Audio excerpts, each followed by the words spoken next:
आज सुनेंगे तीसरी देवी यानी माता चंद्रघंटा की कथा। माता चंद्रघंटा तीसरी नवदुर्गा हैं। उनका नाम चंद्रघंटा है। चंद्रघंटा के अलावा चंद्रखंडा, चंडिका और रणचंडी के नाम से भी जाना जाता है। ऐसा माना जाता है कि माता अपनी कृपा, बहादुरी और साहस से लोगों को पुरस्कृत करती हैं। इनकी कृपा से इनके भक्तों के सभी पाप, कष्ट, शारीरिक कष्ट, मानसिक कलेश और भूत प्रेत बाधा भी दूर होती है। आइए सुनते हैं माता चंद्रघंटा से जुड़ी पौराणिक कथा। प्राचीन काल में देवताओं और असुरों के बीच काफी लंबे समय तक युद्ध हुआ।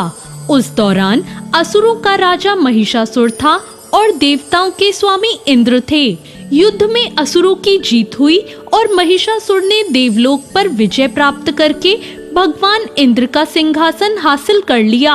महिषासुर ने इंद्र, सूर्य, चंद्रमा और वायु समेत सभी देवताओं से उनके अधिकार भी छीन लिए। स्वर्ग से निकाले जाने के बाद सभी देवतागण इस समस्या से निकलने के लिए त्रिदेव ब्रह्मा, विष्णु और महेश के पास गए। वहां जाकर सभी देवताओं ने असुरों के किए गए अत्याचार और उनसे छीने गए सभी अधिकारों के बारे में भगवान को बताया। देवताओं ने त्रिदेव को बताया कि महिषासुर के अत्याचार के कारण स्वर्गलोक तथा पृथ्वी लोक पर भी विचरण करना असंभव हो गया है। तब यह सुनकर भगवान ब्रह्मा, विष्णु, महेश अत्यंत क्रोधित हो उठे। क्रोधित होने पर उन तीनों भगवानों के मुख से एक ऊर्जा उत्पन्न हुई। वो ऊर्जा जाकर देवताओं गण के शरीर से निकली ऊर्जा से मिल गई। यह ऊर्जा 10 दिशाओं में व्याप्त होने लगी। तभी वहाँ एक कन्या उत्पन्न हुई। तब भगवान शंकर ने देवी को अपना त्रिशूल भेंट किया। भगवान विष्णु ने उन्हें चक्र प्रदान किया। इसी तरह सभी देवताओं ने माता को अस्त्र शस्त्र देकर सजा दिया। इंद्र ने भी अपना वज्र और ऐरावत हाथी माता को भेंट किया। सूर्य ने अपना तेज, तलवार और सवारी के लिए शेर प्रदान किया। तब देवी चंद्रघंटा सभी शस्त्रों को लेकर महिषासुर से युद्ध करने के लिए युद्ध भूमि में आ गई। उनका यह विशाल रूप देखकर महिषासुर भय से कांप उठा। तब महिषासुर ने अपनी सेना को मां चंद्रघंटा पर हमला करने को कहा। कहते हैं कि महिषासुर की विशाल सेना क्षण भर में माता के कोप से नष्ट हो गई। चंद्रघंटा मां ने राक्षसों के समूह का संहार करने के लिए धनुष की टंकार को धरा।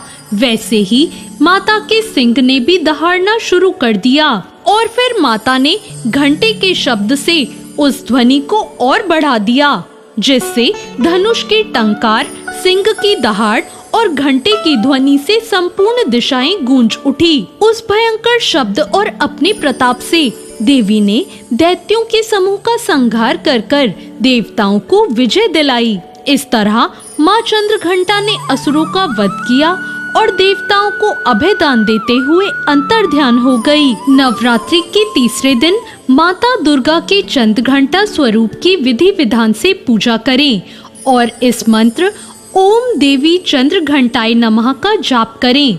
इसके बाद मां चंद्रघंटा को सिंदूर, अक्षत, गंध, धूप, पुष्प आदि अर्पित करें। आप देवी माँ को चमेली के फूल के अलावा कोई भी लाल फूल अर्पित कर सकते हैं। साथ ही साथ दूध से बनी किसी भी मिठाई का भोग लगाएं। पूजा के दौरान दुर्गा चालीसा का पाठ या दुर्गा आरती का गान करें।